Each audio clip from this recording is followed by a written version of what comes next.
สวัสดีค่ะชวนทำขนมนมเนยง่ายๆกับ Easy Food ใบชยาค่ะคลิปนี้มาชวนทำเค้กวานิลาค่ะเป็นสูตรเนื้อเค้กแบบเค้กสปันสูตรเค้กพื้นฐานต่อยอดได้หลายเมนูวันนี้เราจะมาทำใส่ถาดขนาด 10x10 นิ้วค่ะใครที่อยากลองทำเค้กแต่ยังทำไม่เป็นลองทำตามคลิปนี้ดูนะคะขั้นตอนแรกเราก็จะใส่ส่วนผสมลงไปทั้งหมดยกเว้นเนยละลาย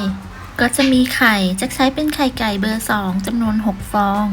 ตามด้วยน้ำตาลทรายและเกลือเล็กน้อย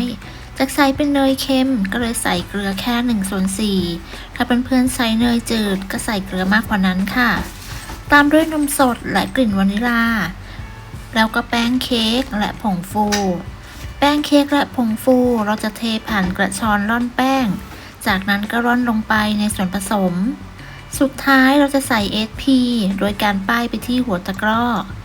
เสร็จแล้วก็นำหัวตะกร้อไปคนส่วนผสมให้เข้ากัน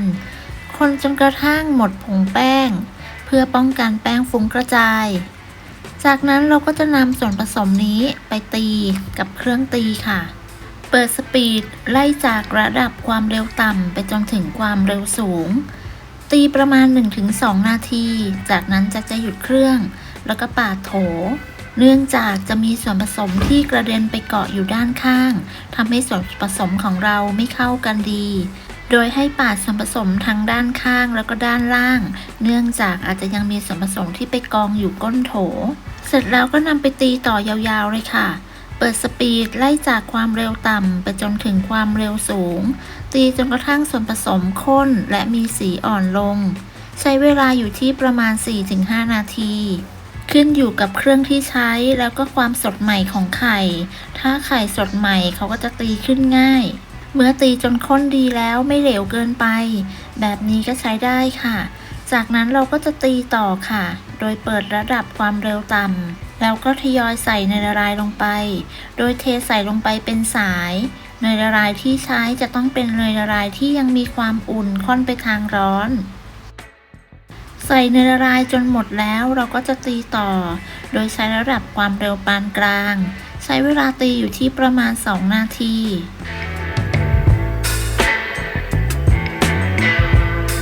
เมื่อครบ2 นาทีแล้วจะปรับความเร็วลงมาเป็นความเร็วต่ำตีต่ออีกประมาณ1 นาทีเพื่อเป็นการตัดอากาศแล้วก็จะทำให้ส่วนผสมของเราเนียนขึ้นด้วยเมื่อครบเวลาก็หยุดเครื่องแล้วก็นำส่วนผสมไปเทใส่ถาดกันเลยค่ะวันนี้เราใช้เป็นถาด 10x10x1.5 นิ้วทาเนยที่เหลือจากก้นถ้วยที่เราใส่ลงไปนั่นเลยค่ะแล้วก็วางด้วยกระดาษรองอบ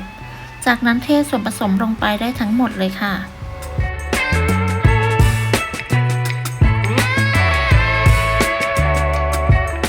เคาะเบาๆเพื่อไล่อากาศก่อนนำเข้าอบถ้าเห็นว่ายังมีฟองอากาศอยู่ก็ใช้ไม้คนแบบนี้แต่ระวังไม้จะไปทิ่มกระดาษที่รองอบจนขาดนะคะจากนั้นก็เคาะเบาๆซ้ำอีกทีแล้วก็นำเข้าอบได้เลยค่ะอบที่อุณหภูมิ170องศาใช้ไฟบนล่างไม่เปิดพัดลมโดยวางไว้ชั้นล่างของเตาอบใช้เวลาอยู่ที่ประมาณ30 นาทีเมื่อครบเวลาก็นำเค้กออกจากเตาเช็คสุกด้วยการใช้ไม้สะอาดจิ้มลงไปถ้าไม่มีเศษเค้กแฉะติดออกมาก็คือสุกแล้วนำออกจากเตาแล้วก็กระแทกพิมพ์เบาๆเพื่อให้เค้กเซ็ตตัวคว่ำไว้แล้วก็รอให้เค้กเย็นเมื่อเค้กเย็นเราก็นำออกจากพิมพ์มาตกแต่งตามต้องการได้เลยใช้มีดแซะด้านข้างของพิมพ์แล้วก็ใช้ตะแกรงครอบแบบนี้ยกถาดออกแล้วก็ดึงกระดาษรองอบออกเลยค่ะก็จะได้เค้กเนียนๆสวยๆแบบนี้เลยเค้กสปันวานิลาสูตรนี้เนื้อนุ่มหอมเนยมากๆเนื้อเค้กไม่เป็นไตอบออกมาได้สวยถ้าจะนำไปใส่พิมพ์เค้กแบบวงกลมก็สามารถใส่ได้ถึง3 ปอนด์เลย